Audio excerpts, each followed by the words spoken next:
ಕರ್ನಾಟಕ ರಾಜ್ಯ ರೈತ ಸಂಘ ಹಾಗೂ ಹಸಿರು ಸೇನೆಯ ವತಿಯಿಂದ ನಮ್ಮ ರಾಜ್ಯಾಧ್ಯಕ್ಷರಾದಂಥ ಶ್ರೀ ಚುನ್ನಪ್ಪ ಪೂಜಾರಿಯವರು ಹಾಗೂ ರಾಜ್ಯ ಗೌರವಾಧ್ಯಕ್ಷರಾದಂಥ ಪರಮ ಪೂಜ್ಯ ಶ್ರೀ ಶಶಿಕಾಂತ್ ಗುರೂಜಿಯವರ ನೇತೃತ್ವದಲ್ಲಿ 4ನೇ ರಾಜ್ಯ ಮಟ್ಟದ ಬೃಹತ್ ರೈತ ಜಾಗೃತಿ ಸಮಾವೇಶವು ಬರುವಂಥ ಮೇ 8ನೇ ತಾರೀಕು ದೊಡ್ಡ ಮಟ್ಟದಲ್ಲಿ ಒಂದು ಕಾರ್ಯಕ್ರಮ ಇರೋದರಿಂದ ನಮ್ಮ ಯಾದಗಿರಿ ಜಿಲ್ಲೆಯಿಂದ ಸುಮಾರು 500ಕ್ಕಿಂತ ಹೆಚ್ಚು ಜನ ರೈತರು ಆ ಕಾರ್ಯಕ್ರಮದಲ್ಲಿ ಭಾಗವಹಿಸುತ್ತಿದ್ದಾರೆ.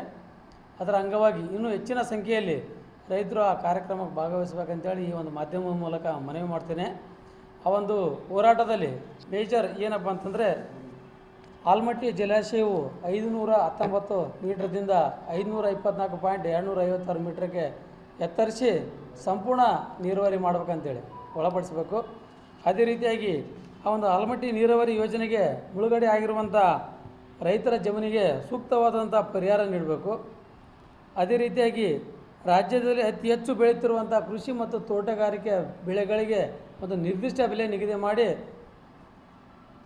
ಖರೀದಿ ಕೇಂದ್ರಗಳು ತೆಗೆದು ಖರೀದಿಸಬೇಕು. ಅದೇ ರೀತಿ ಪ್ರೋತ್ಸಾಹ ನೀಡಲು ಮೌಲ್ಯವರ್ಧನೆ ಹಾಗೂ ಯೋಗ್ಯ ಮಾರುಕಟ್ಟೆ ಕಲ್ಪಿಸಬೇಕು. ಅದಕ್ಕೆ ಅವಶ್ಯಕ ಯೋಜನೆಗಳನ್ನು ರೂಪಿಸಬೇಕು. ಅದೇ ರೀತಿ ಮೊದಲನೆಯಾಗಿ ವಿದ್ಯುತ್ ಅಕ್ರಮ ಸಕ್ರಮ ಯೋಜನೆ ಮುಂದುವರಿಸಬೇಕು. ವಿದ್ಯುತ್ ಇಲಾಖೆಯನ್ನು ಖಾಸಗಿ ಮಾಡುತ್ತಿರುವುದನ್ನು ಕೈಬಿಡಬೇಕು. ಹಾಗೂ ವಿದ್ಯುತ್ ಹಳೆಯ ವೈರ್ ತಂತಿಗಳು ಕಂಬಗಳು ಕೇಬಲ್ಗಳು ಬದಲಾಯಿಸಬೇಕು ಮತ್ತು ಕಡಿಮೆ ಬೆಲೆಗೆ TC ಸಿಗಬೇಕು. ರೈತರಿಗೆ ಹಗಲು ಹೊತ್ತಿನಲ್ಲಿ 12 ತಾಸು 3 ಫೇಸ್ ವಿದ್ಯುತ್ ಪೂರೈಸಬೇಕು. ರಾತ್ರಿ ಹೊತ್ತಿನಲ್ಲಿ ಸಿಂಗಲ್ ಫೇಸ್ ಉಚಿತವಾಗಿ ನೀಡಬೇಕು. ರಾಜ್ಯದಲ್ಲಿ ನಡೆಯುತ್ತಿರುವ ಏತ ನೀರಾವರಿ ಕಾಲುವೆಗಳಲ್ಲಿಯ ಕ್ಲೋಸರ್ ಕಾಮಗಾರಿಗಳಿಗೆ ಪ್ರತಿ ವರ್ಷ ಅನುದಾನ ಮೀಸಲಿಟ್ಟು ಕೊನೆಯ ಭಾಗದ ರೈತರಿಗೆ ನೀರು ಹರಿಸುವಂಥ ವ್ಯವಸ್ಥೆ ಆಗಬೇಕು. ರಾಜ್ಯದಲ್ಲಿ ಘೋಷಣೆ ಮಾಡಿರುವಂಥ ಎಲ್ಲ ಹೊಸ ತಾಲೂಕುಗಳಿಗೆ ಸರ್ಕಾರಿ ಕಚೇರಿಗಳು ಹಾಗೂ ಸಿಬ್ಬಂದಿಗಳನ್ನು ಒದಗಿಸಬೇಕು.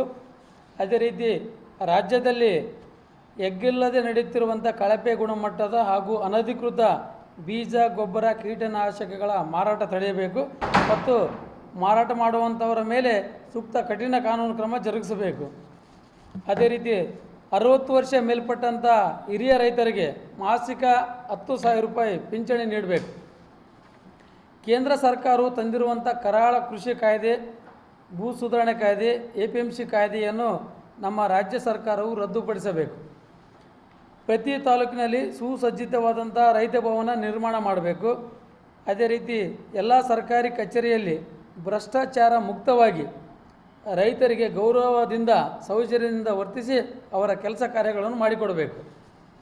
ಹೀಗೆ ಇತ್ತೀಚೆಗೆ ನಡೀತಿರತಕ್ಕಂಥ ರಾಜ್ಯಾದ್ಯಂತ ಪರವಾನಗಿ ಭೂಮಾಪಕರು ತಮ್ಮ ಬೇಡಿಕೆಗಳಾದ 1 ಬಾರಿ ವಿಶೇಷ ನೇಮಕಾತಿ ಅಡಿಯಲ್ಲಿ ಸೇವೆಯನ್ನು ಸಕ್ರಮಗೊಳಿಸುವುದು ಮತ್ತು ಸಮಾನ ಕೆಲಸಕ್ಕೆ ಸಮಾನ ವೇತನ ನೀಡಿ ಅವರ ಬೇಡಿಕೆಯನ್ನು ಈಡೇರಿಸಿ ರೈತರ ಜಮೀನಿನ ಅಳತೆ ಕಾರ್ಯಗಳ ಕೆಲಸಕ್ಕೆ ಅನುಕೂಲ ಮಾಡಿಕೊಡ್ಬೇಕಂತೇಳಿ ಸರ್ಕಾರಕ್ಕೆ ರಾಜ್ಯ ಮಟ್ಟದ ಒಂದು ಸಮಾವೇಶದಲ್ಲಿ ಒತ್ತಾಯ ಮಾಡ್ತಿದ್ದೇವೆ.